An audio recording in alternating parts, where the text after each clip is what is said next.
En lep sončen dan je bil, ko je voznica osebnega vozila na označenem prehodu za pešce povozila mojo takrat 8-letno hčerkico, ki je bila s starejšim sinom na poti v glasbeno šolo.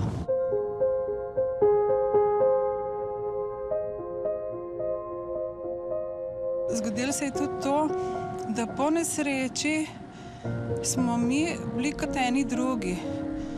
Ne samo, da Gloria se nikoli več ni vrnila v naš dom, tudi mi nismo nikoli več prišli isti. Nismo več znali zafunkcionirati, vsak v svojem kotu, tako kot ranjene živali. Smrt je dokončna in to je tudi mene psihično zelo ubijalo.